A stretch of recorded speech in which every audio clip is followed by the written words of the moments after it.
오늘 우리가 읽은 에스더 3장에 보면 아주 끔찍한 사건을 준비하고 있는 사람들이 나오죠. 목사님들이 대부분의 목사님들이나 대부분의 교회에서 이 예배들을 드릴 때 에스더 3장을 설교하면서 그런 얘기를 합니다. 하나님의 사람들과 대적하는 사람들에 대한 이야기들을 하면서 그 대적되는 것들에 우리가 주의를 하고 조심을 해야 되고 그렇게 해야 된다. 오늘 성경 내용을 읽어보면 표면 모습 그대로를 보면 하만이 모르드게를 쉽게 말하면 이제 좀 고깝게 본 거죠. 고깝게 봤기 때문에 모르드게 하나 때문에 지금 이 유대인 모두를 죽이려고 하는 그런 모습이 오늘 성경에 나오게 되는 거죠. 그런데 하나님의 사람들이, 하나님을 믿는 사람들이 하나님 믿지 않는 사람들 때문에 핍박받고 고난받고 대적하니까 조심하라. 이거는 너무 표면적인 내용인 것 같고, 오늘 이 3장을 읽으면서 여러분들은 무슨 생각을 하셨습니까? 저는 이 에스더 3장 첫째 구절부터 마지막 구절까지 읽으면서 이 하만이라고 하는 사람의 머릿속에 들어있는 생각은 과연 무엇인가에 대한 생각을 첫 번째로 한번 해봤고, 두 번째는 이 당시에 모르드게는 과연 그러면 어떤 마음으로 이 시간들을 지켜나갔냐 하는 이 두 가지를 좀 생각을 하게 됐습니다. 첫 번째, 하만은 모르드게가, 오늘 성경 본문대로 따지면 그 모르드게가 왕의 신하들이 왕을 위해서 무릎을 꿇는 자리에서 무릎을 꿇지 않았다라는 이제 이야기가 나오는 거잖아요.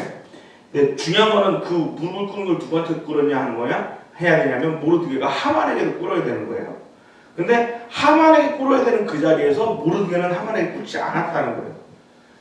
이건 권력이나 아니면 하나님 그 어떤 질서적인 차원 안에서는 잘못된 거로 볼 수도 있겠죠. 근데 여러분, 만약에 리더십이 제대로 된 리더십이라면 사람들은 권력이나 억압에 의해 그를 존경하거나 그를 높이지 않습니다. 무슨 얘기인지 여러분들 이해가 되나요? 제대로 된 리더십은 그냥 가만히 있어도 존중받고 존중하게 되고 인정받게 되는 거죠.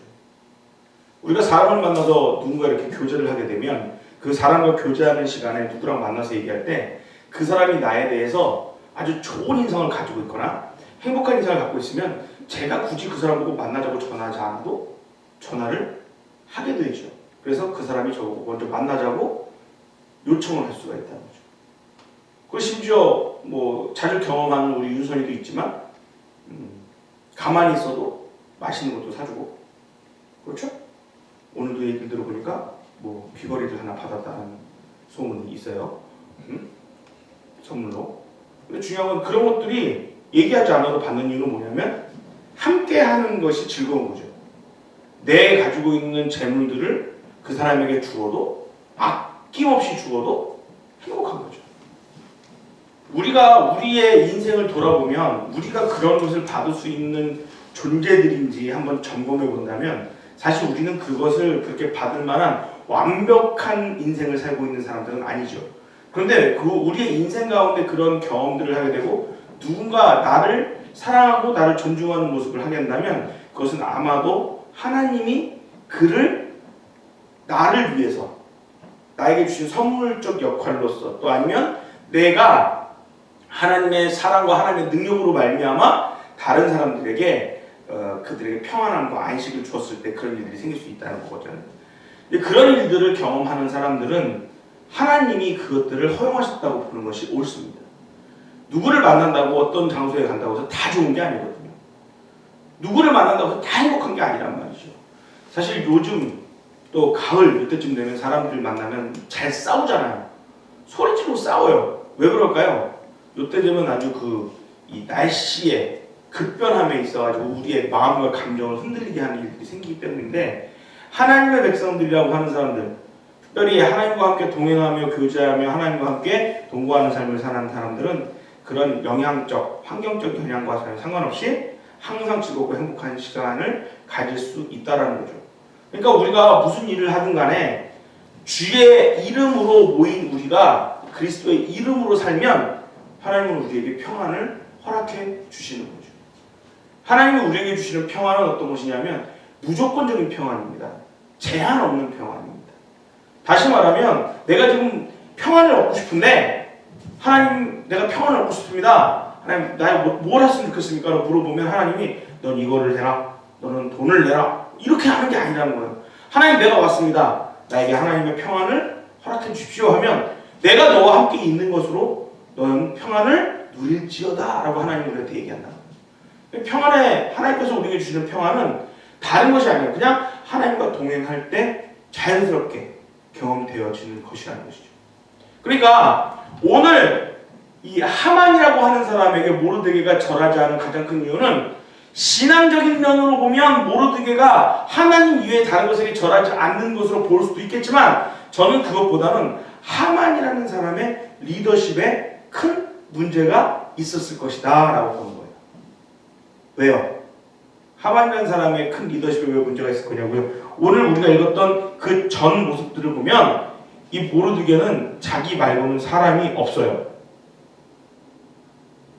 다시 말하면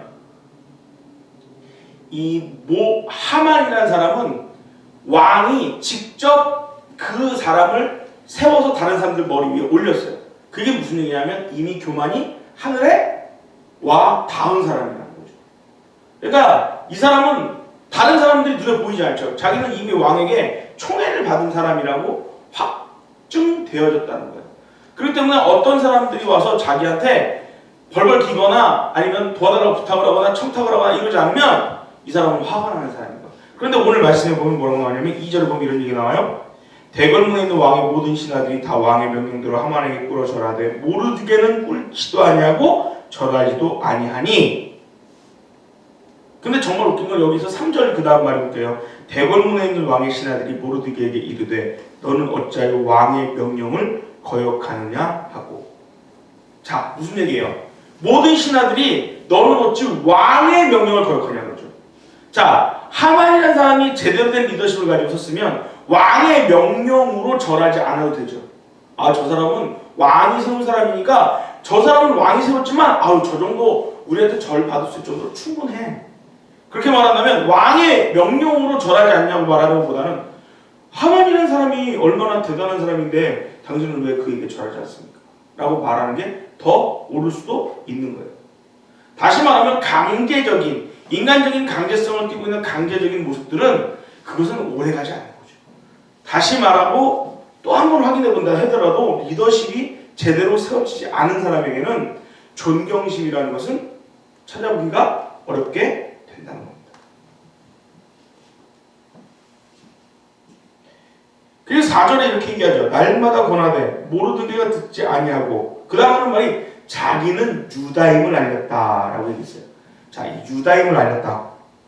근데 이 유다임을 알렸다는 말을 딱 듣자마자 하만이 한 생각은 뭐냐면 6절 그들이 모르드게의 민족을 하만에게 알림으로 하만이 모르드게만 죽이는 것이 부족하다고 생각하고 아수르의 온 나라에 있는 유다인 곧 모르드게의 민족을 다 멸하고자 하더라. 다시 말하면 모르드게가 절하지 않는 이유를 하만에게 알려준 사람들은 모르드게가 유다인이라고 말을 했기 때문에 전했다고 성경에 쓰여 있지만 저 사람들은 야훼 하나님 이외에는 절하지도 않고 그분 이외에는 인사하지도 않고 절하지도 않고 무릎을 꿇지도 않아 라고 말한 누군가가 있었다는 거죠. 근데 그 얘기가 사실이긴 한데 한편으로는 잘못된 리더십을 가진 사람에게 잘못된 인포메이션을 전한 상황이 될 수도 있다는 거죠. 하만에게 충성된 이야기를 하는 사람이 아닐 수도 있다는 겁니다. 다시 말하면 모르드게가 하만에게 절하지 않은 것에 대해서 모르드게라는 사람을 시기하고 질투하는 세력이 그렇게 얘기를 했을 수도 있다는 거죠. 우리는 너무 정답 같은 얘기만 성경에서 찾아내려고 해요. 이미 디아스포라 되어 있는 유대인들은 그들이 살고 있는 삶의 모습 가운데 이미 이스라엘 백성으로서의 삶을 포기하고 살고 있고 다시 하나님이 우리의 옛 고향 땅으로 우리를 돌아가게 해 주실 거라는 믿음은 있으나 그 믿음 때문에 본인들의 모든 것들을 걸고 하나님만 믿는 사람들이 몇 명이나 있었는지는 아무도 모르는 거예요. 물론 이 에스더서 때문에 불임절이라고 하는 절기가 나오기도 했지만 이 불임절이라는 이 절기가 나왔다고 해서 이스라엘 백성들이 하나님 야훼 하나님만 섬기다가 이런 일들이 생겼다라고 말하는 것은 약간 너무나 유대주의적 생각에 의해서 나온 말일 수도 있다라는 거죠. 다시 말하면 리더십을 잘못 세우면 그 리더십 때문에 그 밑에 있는 사람들이 영향을 받고 잘못된 영향을 받은 사람들 안에서는 시기와 질투가 일어나고 시기와 질투가 일어난 상황에서는 누군가를 죽여야만 내가 살기 때문에 내가 적이라고 여기는 그를 죽일 수밖에 없는 일들이 생겨난다. 여기에 도구로 쓰여진 게 누구냐? 바로 하만인 거예요. 자, 그렇다면 모르드게는 왜 하만에게 절하지 않았을까? 야훼 하나님만 믿기 때문에 됐다고 성경에 쓰여있는 부분이 있나요? 그렇게 쓰여있는 데는 사실은 없습니다. 그런데 성경 이 에스더서의 1, 2, 3장을 뒤져보면서 우리가 읽어보면서 이 모르드게라고 하는 사람의 모습을 보면 상당히 자신의 민족들을 잘 챙기고 민족들을 위해 사는 모습으로 쓰여진 사람으로 보여지기 때문에 그런 얘기를 하고 있는 거예요. 우리가 어제까지 읽으면서 그 모르드게가 했던 여러 가지 일들을 보면서 우리가 살짝 넘어가서 봤을 수도 있지만 그 모르드게가 왕의 목숨을 구하는 장면이 나와요. 2장 기억나죠? 어세신이 나오죠. 암살자들이. 이 암살자들을 어떻게 합니까? 모르드게가 막아버리죠. 그렇죠? 그래서 이 암살자들을 막아버린 그 모르드게의 치적이 분명히 써있음에도 불구하고 하만이 모르드게를 죽이고자 하는 그 조서를 올릴 때 그 조서 안에 모르드게라는 사람의 이름이 빠져있다는 거예요. 그리고 그 모르드게라고 하는 사람에 대해서 왕은 지금 나를 살려준 사람이라는 것을 잊어버리고 있다는 거죠. 나중에 가면요 알게 되죠. 그리고 이 행동을 한 하만이 결국은 심판을 받게 되잖아요.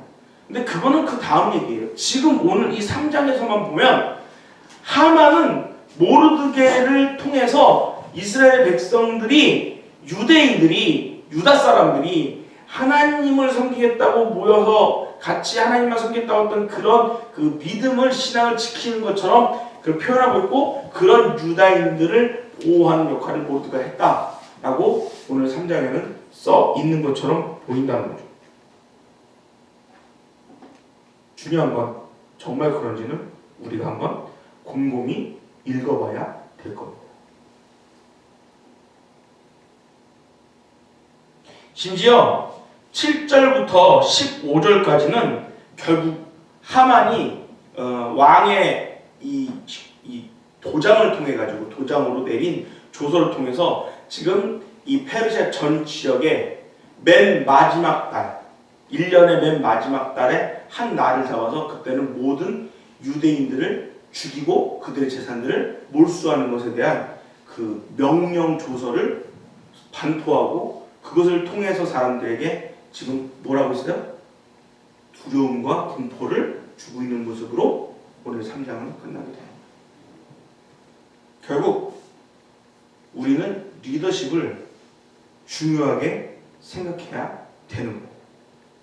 특별히 왕은 자신이 통치권을 가지고 있음에도 불구하고 통치권을 자신이 직접 사용하지 않고 하만에게 자기의 권한 중에 일부를 주게 되어서 그 권한을 가지고 하만이 이 페르시아 지역을 통치할 수 있도록 만들었는데 중요한 건 그 일을 잘못했다고 말하는 것이 아니라 그렇게 했다면 조금 더 세밀하게 잘못했던 부분들을 점검할 수 있어야 되는 것이 왕임에도 불구하고 자기가 세운 그 신하의 말만 믿고 모든 조서에 도장을 찍어줬다는 것은 진정한 리더십이나 진정한 리더로서의 그 책임감은 완벽하게 바닥에 떨어진 모습을 보이게 된다는 거예요. 그런데 하나님이 이걸 이렇게 허용하셨다면, 하나님이 이렇게 이 일들을 허용하셨다면, 그렇다면 그때부터는 제가 지금까지 말씀드렸던 내용들의 전제가 다 무너지는 거예요. 다시 말하면 유대인들을 하나님 백성으로 돌리기 위한 하나님의 계획으로 하만과 모르드게를 이런 행위와 이런 상황으로 이끌어 가셨다면, 그렇다면 유대인들은 이제 누구만 섬길 수밖에 없다? 하나님만 섬길 수밖에 없게 되는 겁니다. 이거를 우리가 다른 말로 이야기할 때 섭리라는 말로 표현할 수도 있어요. 하나님이 일일이 우리의 인생을 간섭하시고 하나님의 주관된 이치 가운데 우리를 집어넣는 행위로 그들을 이끌어가게 하신다는 거죠. 다시 말해서 하나님이 우리에게 주시는 삶의 모든 모습들은 하나님께서 주관하시고 하나님께서 다스리는 그 인생 가운데 우리가 들어가 있기를 원한다는 거죠. 내 생각대로 살면 결국 멸망할 수밖에 없다라고 오늘 성경을 통해서 하나님은 말씀하고 싶은 거예요. 우리가 에스더서를 읽으면서 에스더 기도를 하는 가장 큰 이유는 흥망성쇠에 대한 개념, 회복에 대한 개념 이런 게 있을 수도 있겠지만 에스더서가 아주 완벽한 역사적 사건 가운데 여러 가지 많은 시츄에이션, 상황들을 보여주기 때문에 이 기도회가 너무나 필요하고 절실한 기도회가 돼요. 그런데 오늘의 상황은 바로 무엇이냐? 리더십에 관한 문제라는 거예요.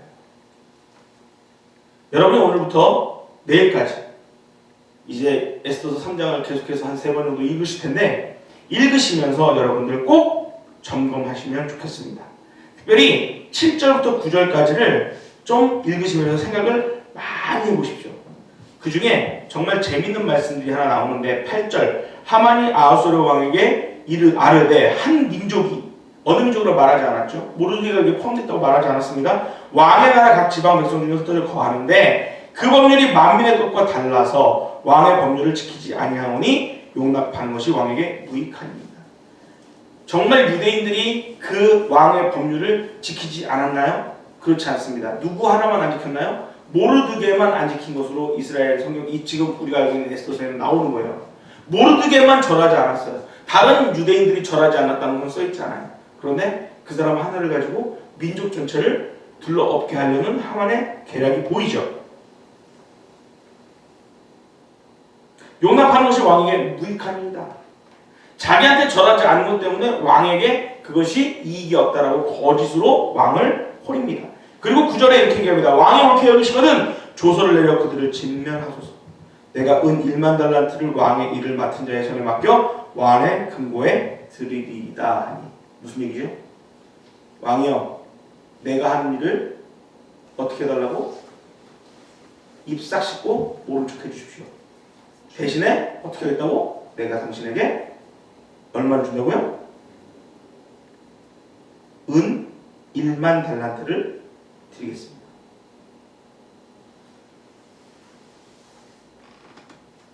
이걸 딱 보는 순간 여러분들 하만의 리더십이 어떤 리더십인지 봐요. 결국 하만은 물질에 의해서 자기 자신의 포지션을 받았던 사람이라고 볼 수 있는 거예요. 아하수에로 왕에게 환심을 사기 위해 자신의 많은 재력과 부를 다른 사람들을 죽이는데 사용하는 리더라는 겁니다. 우리가 이런 모든 성경 본문 안에 있는 내용들을 쳐다보면서 하나님께서 원하시는 인생을 사는 우리가 되려면 어떻게 해야 되는지를 한 번 더 점검하는 시간이 되기를 바랍니다. 아울러서 계속해서 오늘 이 본문을 통해서 이야기하는 리더십에 대한 이야기를 여러분들께서 꼭 잊지 마시고 꼭 머릿속에 두고 우리가 앞으로 우리가 함께 될 사람들에게 우리가 리더십이 된다면 우리가 리더십으로서의 행동을 어떻게 해야 하는지를 한 번 더 점검하는 저와 여러분들이 되기를 바랍니다.